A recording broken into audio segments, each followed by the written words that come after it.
Di halaman sebuah rumah sakit di Jalan Pemuda nomor 10, ada sebuah tugu berwarna putih yang mirip seperti tugu obelis kecil. Warna cat putihnya sudah memudar. Dasar tugu berbentuk kotak segi empat seperti badan candi. Tidak ada tulisan apapun di sana, selayaknya tugu yang biasanya menampilkan pesan-pesan dari pembuatnya atau atas dasar apa tugu tersebut didirikan. Tugu Cornelis Chastelain yang sekarang berdiri ini memang bukan tugu yang asli. Maka, sebagian orang mempertanyakan nilai dan arti historisnya. Tugu yang asli dibuat pada tanggal 28 Juni tahun 1914 untuk memperingati 200 tahun meninggalnya Cornelis Chastelain dan juga pembebasan kaum budak.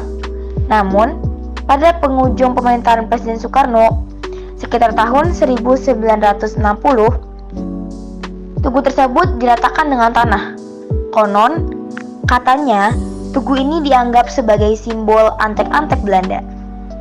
Pada saat beberapa orang ingin membangun kembali tugu ini, pada tahun 2002, sebagian besar tergabung dalam Yayasan Lembaga Cornelis Chastelain atau YLCC. Banyak orang menentang, ada yang merasa Cornelis Chastelain adalah orang Belanda yang disinonimkan dengan penjajah.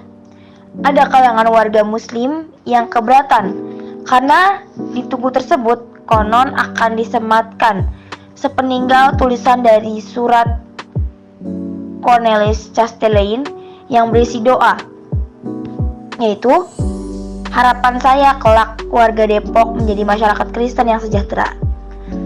Pembangunan tugu memang akhirnya berlanjut dan selesai pada tahun 2014. Namun, untuk menghindari konflik, piagam tersebut tidak dicantumkan.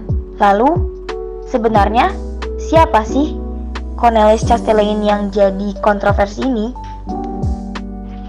Dilansir dari situs YLCC, Cornelis Chastelain berasal dari keluarga Kristen Protestan yang fanatik di Amsterdam sana.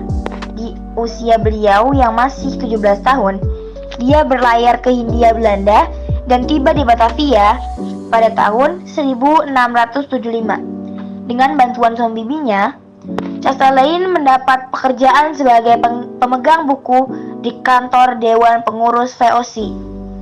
Karena dinilai cakap dan cekatan, karirnya terus menanjak hingga pada usia 51 tahun kedudukannya, setingkat di bawah penguasa tertinggi, ia telah menjadi seorang saudagar besar.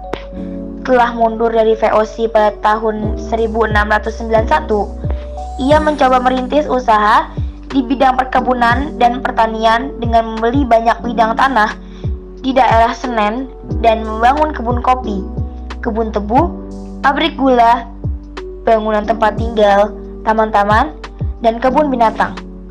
Tidak puas, pada tahun 1965 hingga 1713,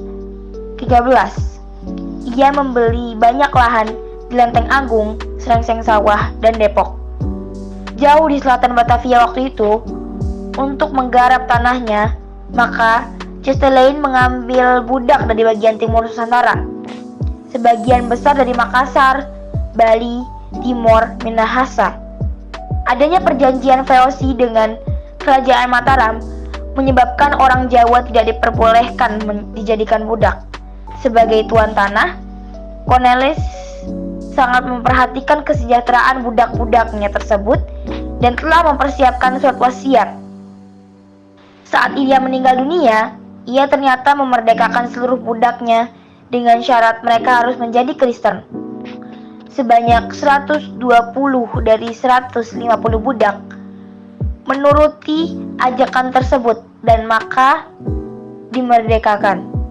Kemudian mereka mengadopsi 12 nama marga, yaitu Jonathan, Sudira, Lawrence, Bakas, Loen, Ishak, Samuel, Leander, Joseph, Solens, Jacob, dan Zadok, yang menjadi cikal bakal awal warga kota Depok.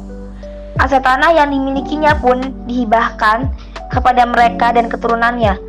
Sebagian lahan ditetapkan sebagai hutan larangan yang tidak boleh diolah. sekalipun terus menyusut, sisa-sisanya masih dapat kita lihat sebagai taman hutan raya di Jalan Cagar Alam.